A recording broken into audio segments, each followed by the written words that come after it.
What if you could, like, be a fly on the wall, listening to experienced business owners, hearing about their biggest challenges, their best insights?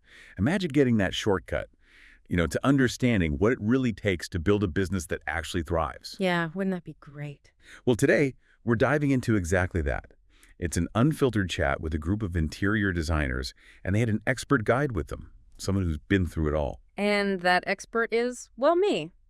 And they really did open up. It got into the messy parts, the exciting bits, and yeah, the often confusing journey of actually growing an interior design practice was a really candid discussion. Reveals so much about the day-to-day reality. Right. And our mission here in this deep dive is to pull out the best bits, the real nuggets of wisdom from what they talked about. We want to give you a really clear picture of the different stages businesses go through as they grow, what marketing actually works, and that tricky balance of scaling up when you're running a creative business. You'll definitely hear some surprising things, maybe a few aha moments, hopefully. Yeah, exactly. All aimed at helping you navigate your own professional path a bit more clearly. So, okay, with that setup, let's get into it. Let's dig into the reality of these different stages, starting right at the beginning.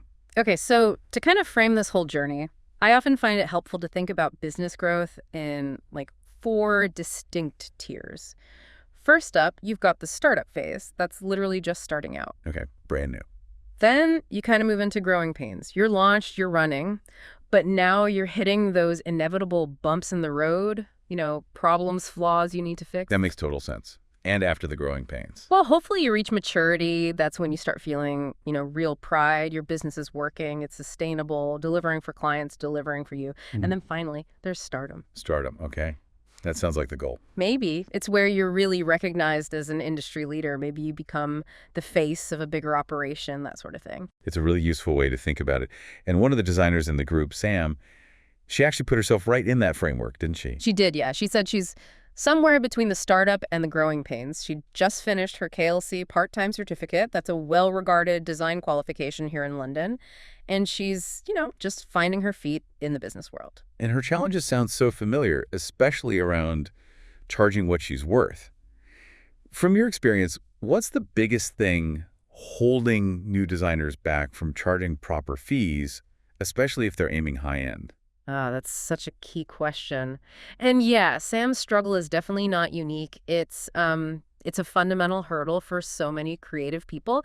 I think the real insight there is that difficulty often comes from like an internal thing. It's about valuing your own expertise enough to ask for the market rate, especially when you want those premium clients. It's less about what the market will pay and more about your own mindset, truly believing in the value you bring. That rings true. And she was also dealing with, the practical stuff, like nearly throwing out important business info, thinking it was junk mail. Oh, yeah. I think we've all had that little panic moment, right? Yeah. Finding a bill in the spam folder or something. It just shows how fast the admin side ramps up. It really does. But her biggest challenge, she said, was finding those genuine clients. And another really interesting part of Sam's story is her background. She spent 15 years raising 4 kids. Wow. Yeah. Which, gave her these amazing innate skills in understanding how homes actually work. Things like storage, practicality. But she's new to the business of design, and she stressed the learning curve for technical stuff like CAD and SketchUp. Right, the software side. Essential these days. Totally essential. They're the main tools for drafting, 3D models, everything. It's such a common path, bringing those life skills, but needing the business and tech know-how.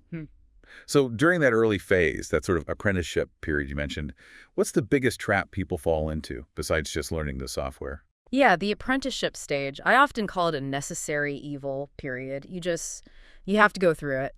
And I think the biggest trap is not treating it with enough professionalism, honestly. Even the small jobs. Especially the small jobs. The goal at this stage is really twofold. 1, get good photos of finished projects. That's your portfolio fuel. 2, build your professional network. So the crucial thing is treating every project, no matter how scrappy it feels, or even if it's for your cousin, with complete professionalism, meaning all the paperwork, proper contracts, clear boundaries, everything buttoned up. That groundwork, it pays off massively later on. You set the standard from day one. Okay, that makes sense. Set the standard. So once you've maybe got a clearer idea of who you want to serve, what makes your approach different, then you can start thinking about a more focused marketing plan. Exactly. That clarity lets you structure your marketing properly, align your pricing, and sort of Ratchet yourself up the ladder, as you say. But it's not always simple, is it? Especially aiming for that high-end market. Sam brought up a really interesting conflict. Yes, the discretion issue, it's a big one. The need for portfolio photos versus high-end clients often wanting privacy. She was worried, that once pictures of someone's private home are out there on Instagram, they're kind of lost forever. Yeah. And she felt high net worth clients especially wouldn't want their houses all over Instagram, which raises that really important question. How do you market effectively when discretion is key? And what was fascinating was how Sarah, another designer in the group, she's been running her business successfully for 12 years. Yeah, since 2013. Her first big job was redoing a derelict church in Battersea. Wow, talk about jumping in the deep end. Right. And she completely agreed with Sam on the discretion point. She said, flat out, I don't post on Instagram. Okay, that's pretty counterintuitive in today's world. Yeah. A 12-year successful business with no Instagram. Yeah. She relies on repeat business and word of mouth. Said she doesn't really do marketing, but has plenty of work. So for someone like Sarah, established, great reputation, maybe that works. But what about Sam, just starting out? Can she realistically rely only on word of mouth, or is there still some basic marketing she needs to do? That's a really good distinction. Sarah's success definitely shows that for established players, especially in relationship-driven fields, a strong reputation and referrals can be way more powerful than social media. It proves that happy clients are your best marketing. True. But for Sam, starting out, Sarah's advice was pretty simple. Just get some website content out there, even if it's photos of her own place or her parents' house. Okay. Her point was, people are realistic. They know you don't always choose every single cushion or lamp in a project you show. So yeah, for a beginner, having some kind of basic online shop window is still pretty crucial to get that word of mouth engine started. Right. It shows there are many different ways, like you said, to get clients. It's not just Instagram, testimonials, your reputation, networking, LinkedIn even. All powerful tools. And it depends on your niche too. Like for Timna, another designer we heard from, her focus is B2B commercial. For her, networking, being on advisory boards, speaking at industry events, that's far more likely to land clients than, pretty pictures on Instagram. Tailoring the approach. Exactly. Which actually brings us to a good point. If you listening are thinking about your specific marketing, we're doing a marketing brainstorming session on August 12th in the morning. We'll be looking at strategies for each business tier, so it's a chance to discuss your own situation. Good to know. Okay, so we've talked about starting out, getting known. But what happens when you are successful and you start thinking about growing beyond just yourself? That's where the scaling question comes in, and it gets complex. Sarah's solo journey is interesting here. She's sitting comfortably at Tier 3, thinking about Tier 4 stardom, but she admitted she's slightly loathed to hire assistants. Why?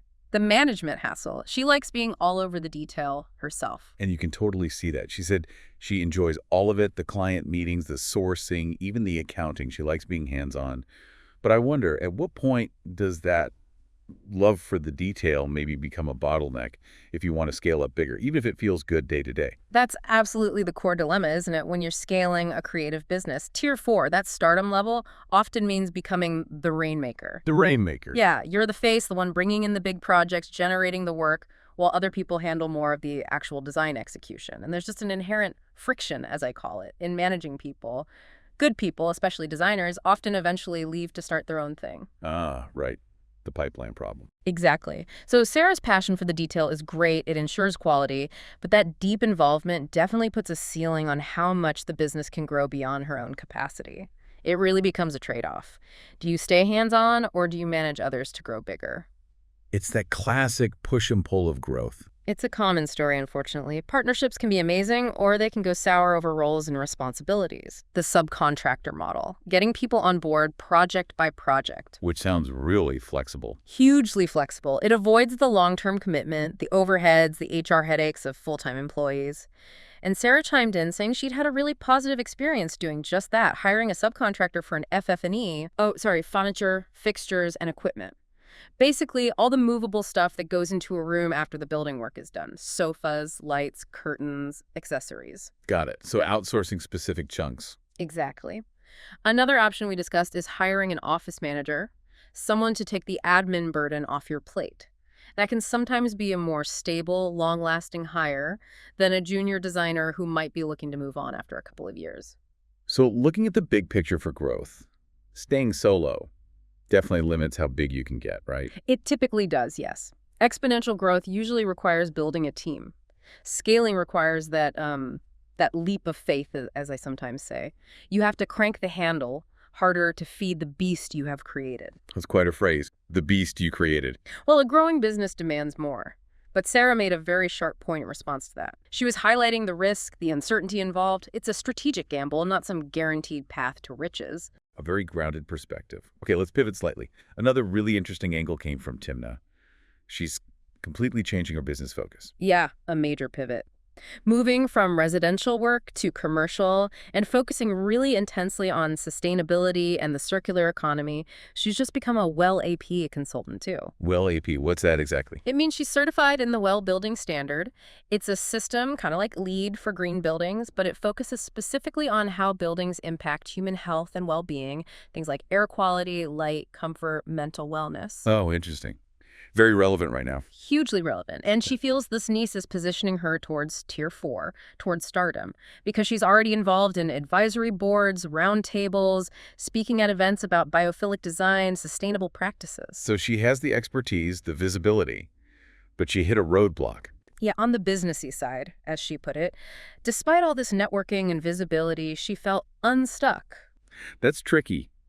Even with all her experience, because this specific business focus is new for her, Yeah. it's almost like starting over in some ways. Yeah. What was your main advice for her to get unstuck? Well, the key thing we talked about was the need for a really, really narrow and distinct business plan for this new venture. Laser focus. Exactly. Her marketing strategy needs to flow directly from that super clear plan, even if it feels like she's closing doors by defining herself so narrowly right now. And given her profile, her natural route to clients is probably going to be that high-level networking she's already doing, rather than, say, spending hours on social media. Right. Play to her strength. Absolutely. It's about strategic clarity. Focus on what's genuinely going to work for her unique offering and position in the market. And practically, how did she turn that networking into actual business? Yeah, the feeling of it being contrived. My advice was to get really tasky with it. Go into each networking event, each panel with preset goals, not just have nice chats, but specific things like get 5 relevant email addresses or discuss a potential collaboration with person X. Make it intentional. Make it intentional, yeah. Yeah. It helps push things forward. Often that feeling of awkwardness or being contrived is really a mindset issue that just needs a bit of retraining. You're not being pushy, you're building professional connections with purpose. And what about things like building an email list from those contacts? We touched on that too. The idea is just to break it down. If creating a newsletter feels overwhelming, break it into tiny steps. Like Sarah's advice was brilliant. Break it down into as many different steps as possible, even ridiculous steps like get pen out. Yeah. It sounds silly, but it helps identify exactly where the blockage is. Is it finding the time? Is it the tech? Is it what to write? Once you pinpoint the tiny step where you get stuck, you can address that. For email lists specifically, a simple periodic newsletter just keeps you top of mind.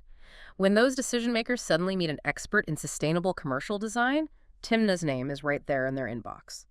We offered more specific advice on that in our private Hothouse group. Makes sense. Just stay visible. So at the end of the day, even though the interior design world seems crowded, it sounds like specialization is key. Absolutely. Specialization and personality, whether it's Sam leaning into her technical skills, or Timna with her WELL EP focus, or Sarah, who clearly defined her niche as running the whole renovation, from the fluffy bits right down to the basement dig. That's her specialty. That's her specific thing, and it differentiates her. They all agreed on that. And your personality comes through, too. Yeah. Ultimately, it boils down to that old saying, people buy from people.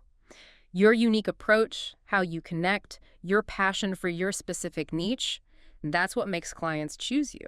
That's a great way to wrap it up. What a journey we've covered in this deep dive. From those crucial first steps in the apprenticeship stage, right through to the tricky questions around scaling and the absolute power of finding and owning your niche. Yeah, it was a rich discussion. And hopefully, whether you're just starting out, maybe feeling some of those growing pains, or even aiming for that stardom tier, these insights are genuinely useful.